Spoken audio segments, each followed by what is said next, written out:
Hello there guys! Recently we got a chance to play Mafia 3, and with the series having a cult status among some gaming communities, the expectations for this one are pretty high, and accordingly, many fear for the game and the direction it's going to. However, Hunger 13 seems to be confident in their new ideas, and they seem to know what they're doing. Let's take a look at Mafia 3 weeks before its release, and let's see how the game is shaping up. Alright.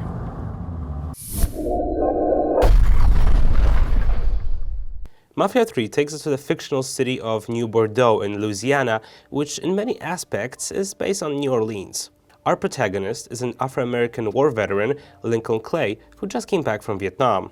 The protagonist himself is something else entirely than the mobsters we played as up until now. After some time setting up the character and his surroundings, everything goes to hell. Lincoln loses his money, his home, and loved ones, left only with a thirst for revenge on the deceitful Marcano. In the story aspect, I have to give credit where credit is due, as Hunger 13 is trying something interesting with the storytelling.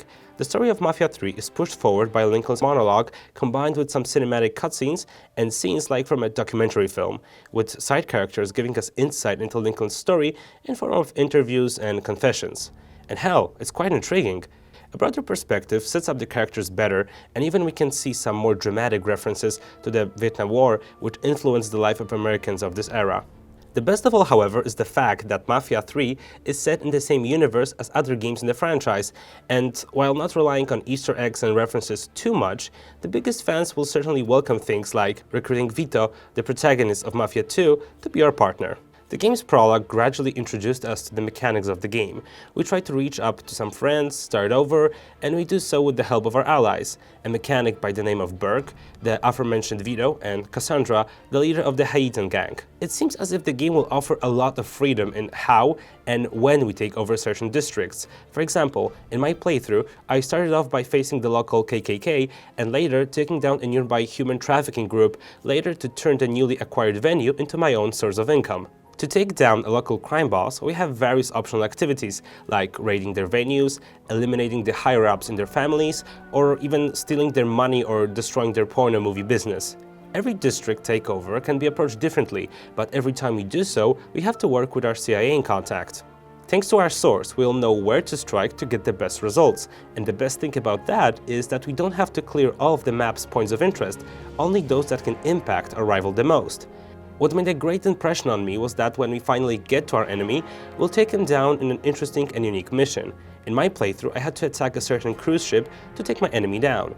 When the district finally became mine, I had the chance to leave the administration to one of my allies. Here, another interesting element was revealed. If our associates get jealous, they can get into a fight with each other, and that can end with bloodshed. And whom we pick to rule our land, so to speak, isn't random either.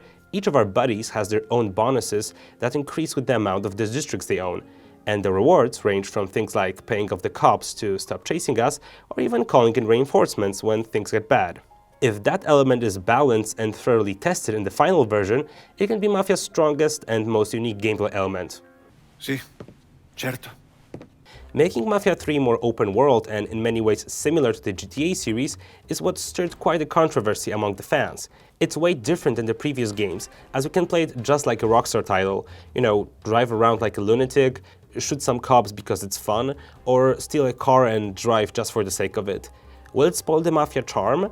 It's not up to me to judge, but to be completely honest, I'm quite positive it'll work out well. The developers put some natural restrictions to a more reckless approach to the game. A nearby pedestrian, for example, who sees us steal a car, can run up to a phone booth and call 911, and even when the boys in blue come, we can't be certain we'll have enough resources to put up a fight. When we choose not to cause a ruckus, we can go explore the city, go hunt for collectibles, or even come across some narrow-minded individuals who'll want to pick a fight with us because of our skin color. When it comes to collectibles in the game, we can come across some albums, paintings, and yes, Playboy magazines. We can also go play around in the swamp with the alligators, but despite my best intentions, I couldn't kill one of them to take home as a trophy, and I'm afraid that the side activities might not be as much fun as we would want them to be. It seems as if that GTA still might be the best when it comes to side missions and trivial activities. Despite the unique district takedown system, and yes, we know that The Godfather tried something similar, Mafia plays it safe with many mechanics reminiscent of popular modern games. For example, Lincoln can hide behind cover, perform takedowns, and sneak around. Those elements, however, are pretty basic, and the stealth itself reminds me more of Assassin's Creed rather than Hitman, which is kinda bad. Mafia 3 seems like it's going to be the most violent game in the series, and that actually scares me a bit. Lincoln can gut oncoming enemies without a second thought, and many tasks involve simply destroying all the enemies. Given a stronger weapon, those tasks could quickly become mundane.